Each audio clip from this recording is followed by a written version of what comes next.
ದುರ್ಲಭವೋ ಕೊಟ್ಟಾನೋ ಶಿವಯ ಮಗೆ ಮಾಡಿದ ಫಲದಿಂದ, ಕೊಟ್ಟಾನೋ ಶಿವಯ ಮಗೆ ಮಾಡಿದ ಫಲದಿಂದ, ಹುಟ್ಟಿದ ಮಗನೆಸರು ಶಿವನೆಂದು ಕರೆಯಿರಿ. ಜ್ಞಾನ ಪೂರ್ಣಂ ಜಾಗಂ ಜ್ಯೋತಿ, ನಿರ್ಮಲವಾದ ಮನವೇ ಕರ್ಪೂರದಾರುತಿ, ನಿರ್ಮಲವಾದ ಮನವೇ ಕರ್ಪೂರದಾರುತಿ.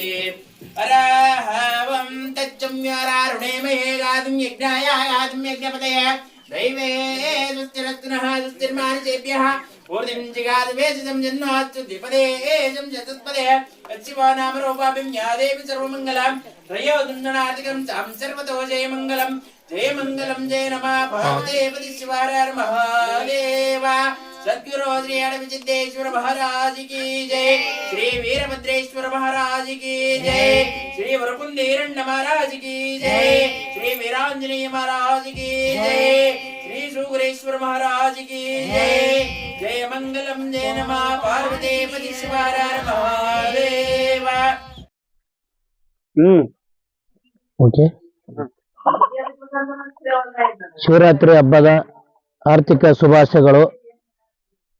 ಪ್ರತಿ ವರ್ಷ ಈ ಒಂದು ಶಿವಯೋಗ ಅನ್ನೋದು ಎಲ್ಲರಿಗೂ ಬಹಳ ಹೆಮ್ಮೆ. ಯಾಕಪ್ಪ ಅಂದ್ರ ಪ್ರತಿದಿನ ಶಿವರಾತ್ರಿಗೆ ಎಲ್ಲರೂ ಶಿವನ ಹತ್ರ ಧ್ಯಾನ ಮಾಡುವಂತ ಒಂದು ದಿನ, ಶಿವನಿಗಾಗಿ ಉಪವಾಸ ಮಾಡಿ ಶಿವನಿಗೆ ಒಂದು ಅರ್ಪಣೆ ಮಾಡುವಂತ ದಿನ. ಅದ ಪ್ರಕಾರವಾಗಿ ಈ ಒಂದು ದಿದ್ದಿಗಿ ಗ್ರಾಮದಲ್ಲಿ ಸಹ ಸುಮಾರು 3 ವರ್ಷದಿಂದ ಈ ಒಂದು ಈಶ್ವರ ದೇವಸ್ಥಾನದಲ್ಲಿ ಅಭಿಷೇಕ ನಡೀತಾ ಬರ್ತಾ ಇದೆ. ಇಂದು ಈ ವರ್ಷನೂ ಸಹ ಈಶ್ವರ ಗುಡಿಯಲ್ಲಿ ಅಭಿಷೇಕ ಸಹ ನಡೆದಿದೆ ಈ ದಿದ್ದಿಗಿ ಗ್ರಾಮದೊಳಗ. ಈ ಸುಮಾರು 3 ವರ್ಷ ಆಯ್ತು.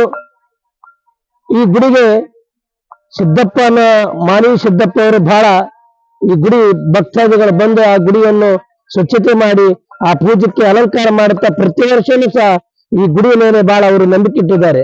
ಅದೇ ಪ್ರಕಾರವಾಗಿ ನಮ್ಮೂರಿನ ಭಕ್ತರು ಎಲ್ಲರೂ ಈ ಗುಡಿ ಕಡೆ ಒಂದು ಸ್ವಲ್ಪ ಲಕ್ಷ್ಯ ಕೊಟ್ಟು ಈ ಗುಡಿ ಏನಾದರೂ ಅಭಿವೃದ್ಧಿ ಮಾಡೋದಿದ್ದರೆ ಈ ಗುಡಿ ಕಡೆ ಸಹ, ಇದು ಮೊದಲಿಂದ ಈಶ್ವರ ಅನ್ನೋದು ನಮಗ ದಿದ್ದಿಗಿ ಗ್ರಾಮಕ್ಕೆ ಒಂದು ಗೊತ್ತಿರುವಂತ ವಿಷಯ. ಅದಕ್ಕೆ ತಾವೆಲ್ಲ ಈ ಗುಡಿಯನ್ನು ಏನಾದರೂ ಅಭಿವೃದ್ಧಿ ಮಾಡ್ಬೇಕಂದ್ರೆ ತಾವೆಲ್ಲ ಭಕ್ತಾದಿಗಳು ಈ ಗುಡಿ ಕಡೆ ಬಂದು ಸ್ವಲ್ಪ ನೋಡಿ ಈ ಗುಡಿಯನ್ನು ಏನಾದರೂ ಅಭಿವೃದ್ಧಿ ಮಾಡುವಂತ ಪ್ರಯತ್ನ ನಾವು ಮಾಡಬೇಕು.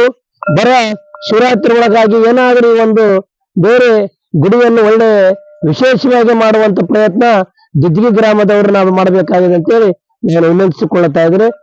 ಶಿವರಾತ್ರಿಯ ಆರ್ಥಿಕ ಶುಭಾಶಯಗಳನ್ನು ಮತ್ತೊಮ್ಮೆ ನಾನು ತಿಳಿಸ್ತಾ ಇದ್ದೇನೆ.